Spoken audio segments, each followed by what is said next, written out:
It's November 22nd, 2013, and we've started working full-time on the 1914 Palmer launch.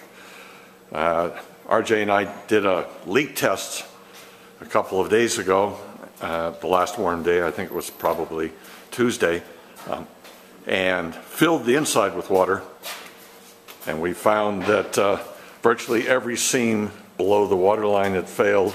And right here in the stem, water was just pouring out, but now we know why. We have epoxy right here, a patch of epoxy, which means the wood was all rotted right through. And the reason we know it's rotted right through is on the opposite side, there's a bigger patch of epoxy. And that the boat has been hit right in the stem, right in the front, which has fractured all the old epoxy. And now the epoxy needs to be dug out. And we need to see what's going on with the wooden stem. And we probably will have to re-epoxy it, if it's savable, and reseal the stem. We'll see what kind of damage was done when it got hit in the front end when we tear apart the epoxy and get the rest of the sealer out of the joint from the stem to the planks. So that's one issue. It's all the seals along the transom have failed. Water was just pouring out.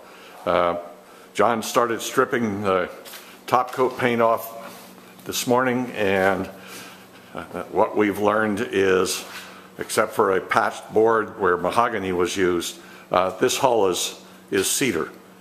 The top sides at least is cedar. I'm going to guess that once we get the bottom paint off, we'll see more cedar.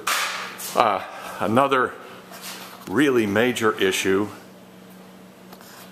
I'll get as close as I can here, is that at some time in her life, Roxanne must have suffered some pretty serious end board rot where the boards and the transom meet. Whoever worked on this decided to, quote, fix it, unquote, by, on both sides, I guess sort of hogging the rotted portions of the top side boards and bottom side, and you can see down here, we haven't really gotten into it yet, but it is really badly separated. Somebody's forced a little cotton caulking cord inside and then tried to fill this with 3M 5200. Well, that didn't work. We're not quite sure how we'll deal with it yet, but we will. We're going to remove all of the paint from the entire boat, and then all of whatever it is currently in the seams. One of the other issues we encountered in our leak test is that some repair person left this fastener out, which allows this entire thing to rock and roll. And during the leak test, water was simply pouring out of here. So we're going to release the prop shaft, which will require us to first to release the rudder and try to figure out what's going on there. She's a beautiful boat, an historic boat with varnish that's just in really excellent condition. Peeling the 5200 out of the seams in the boat seems to come out fairly easily.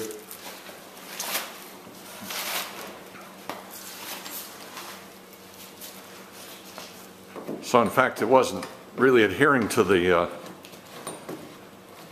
boards on either side. It's lost its adhesion, but it comes out that easily.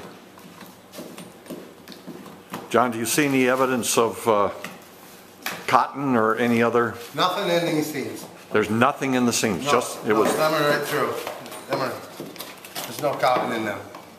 They just used the 5200 and hoped. And hoped. Yeah. Well, that's less than half a job. That's interesting because there is cotton and that opening at the end of the topside planks. So the proper way to do this is to first force oakum or cotton cordage. We would use the latter, the cotton, and will use the latter, into these seams. And unless somebody has gotten at them with some sort of a cutting tool, these seams should be beveled so that they're wider on the outside than they are on the inside surface, which would allow us to force the cordage in and it stops. My fear, if this is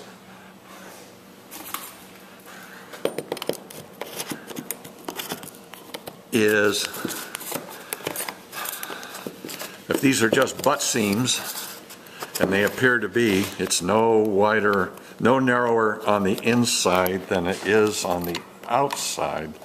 Our challenge is going to be to put the oakum or cotton in properly so that it doesn't simply just go right through to the inside. Now we can see here there is some cotton,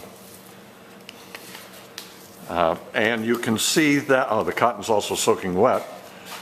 You can see that there was, John, look at this. This is at least better because it's the transom board is beveled. Right, it was beveled. Yeah. Somebody's chewed away half of the plank and chewed away a bunch of the plank.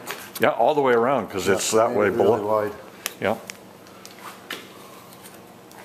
So if all that comes out that easily, we can see, and we can even, I don't know if it'll show in the video, but we can see light through this seam, and unfortunately the edges are not beveled. So we're going to have to do some research and try to figure out the best solution.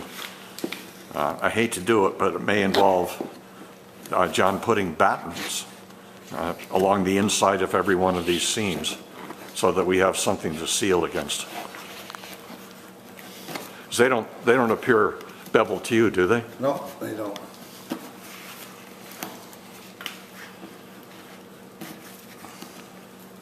Must be tighter where they put the mahogany board in. Yep.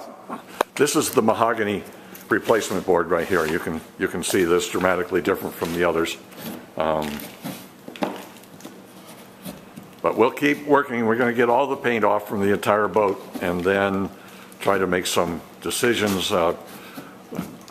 These kinds of decisions we at Snake Mountain Boatworks don't make unilaterally. We will involve Roxanne's owners in this decision so that we do this together and everybody agrees that the strategy we're using is the best one under the circumstances. It's just a terrible tension between what might be called restoration or rebuilding and preservation, which involves retaining as much of the original material and design as we can. No cotton again, just 5,200, huh, John? So it is.